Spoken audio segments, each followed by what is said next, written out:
A gente vê com bastante seriedade e preocupação esses casos, né? A população tem que se conscientizar, principalmente, de fiscalizar o seu próprio quintal, né? O mosquito da dengue, até numa tampa de refrigerante com acúmulo de água, ele pode se reproduzir ali, colocar ovos, gerar larvas e novos mosquitos. Então, é em pouca quantidade de água acumulada.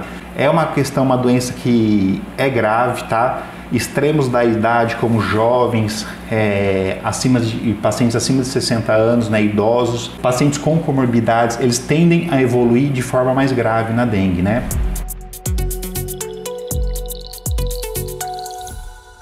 E a questão da dengue como doença no indivíduo, né? O que ela causa? A gente ouve muito falar assim, da queda das plaquetas. Essa queda das plaquetas, né, impossibilita que o nosso sangue, vamos dizer assim, se coagule quando ele é necessário, numa ferida, alguma coisa do tipo. Então, até ele pode chegar num ponto que ele pode ter sangramento espontâneo. Então, assim, o principal é o choque que a gente fala, que é o quê? É perder líquido, né, esse paciente perder líquido, que por isso que a gente fala muito da hidratação do paciente, né? O paciente perde, ele se desidrata muito, tá bom? Então, isso que a gente sempre frisa que aquele paciente que é positivo para dengue, a hidratação, em casos tem que ser endovenosa, em casos mais leves, via oral. Tem que ser seguido à risca, pela questão principalmente que essa hidratação vai evitar esse choque, né? Essa perda de líquido que a gente fala para outros espaços do corpo, né? A dengue também pode causar, que a gente já sabe muito bem, que é difundido na televisão, a questão da febre, dor no corpo, dor de cabeça, calafrio. Principalmente, assim, depois a gente tem que observar, principalmente depois do período de febre, que a febre cessa na dengue, é o período mais de risco para o paciente, né? Que é a questão que a fragilidade capilar, as plaquetas estão mais baixas e o risco de sangramento é um pouco mais alto, tá?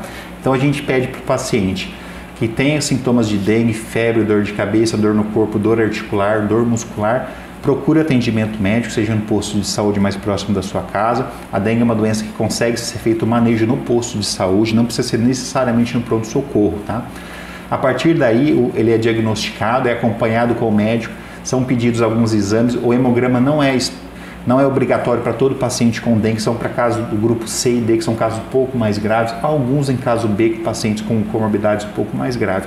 Então, muitas vezes o paciente acha que, eu passei no médico, o médico não pediu nenhum hemograma. Às vezes ainda é o começo, é um grupo que a gente é dividido em grupo A, B, C e D. O A é o mais leve, às vezes é o grupo A. O próprio Ministério da Saúde fala que a gente não precisa pedir exames, o tratamento é clínico, o diagnóstico é clínico laboratorial, tá? Muitas vezes também o paciente pode ter dúvida. Eu fui lá e o médico ou a unidade de saúde não me pediu um exame específico de dengue. O que acontece? Quando a gente está no período de epidemia, que é o período onde os casos aumentam, que principalmente é dezembro, janeiro, o próprio Ministério da Saúde, no manual dele, fala pra gente o seguinte: em períodos de epidemia, ou seja, está tendo muito caso, a gente já pode fazer o diagnóstico clínico epidemiológico, ou seja, a gente não depende do exame específico da dengue para dar o diagnóstico, né? Com os sinais clínicos do paciente, a gente consegue fazer esse diagnóstico. Então, é uma dúvida que muitos pacientes têm: mas eu estou diagnosticado com dengue, mas ainda não fiz o exame, o médico não me pediu o exame.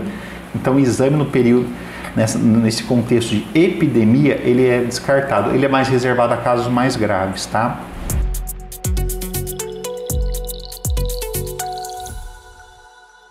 A gente fala que até, às vezes, um pouco menos de 15 minutos a gente consegue dar uma olhada, dar uma fiscalizada. Uma coisa que o pessoal esquece muito, tem geladeira no fundo de casa, essas geladeiras mais antigas não têm a proteção e acumula água. Muita gente nem sabe disso, que tem uma bandeja atrás de geladeira. Então é um local onde que a vigilância já chega a diversas vezes achar a larva de mosquito nesses locais, né? É o potinho do cachorro também, a gente acaba só trocando a água do animalzinho, mas o ovo, ele acaba grudando na superfície plástica, então precisa passar uma buchinha também ali. Então são medidas, a gente acaba só se lembrando do lixo em si, mas tem outras coisas dentro do nosso domicílio que podem servir de criadouro. E olhar o quintal, isso é o básico.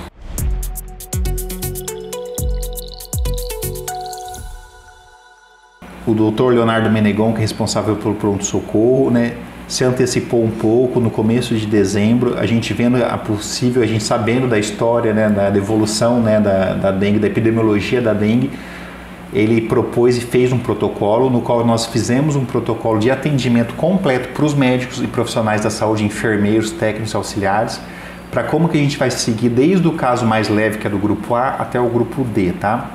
E depois, posteriormente, isso foi passado um treinamento para esses profissionais em forma de aula, tá? Então a gente teve sim que fazer um protocolo. Esse protocolo já existia, mas foi atualizado, né?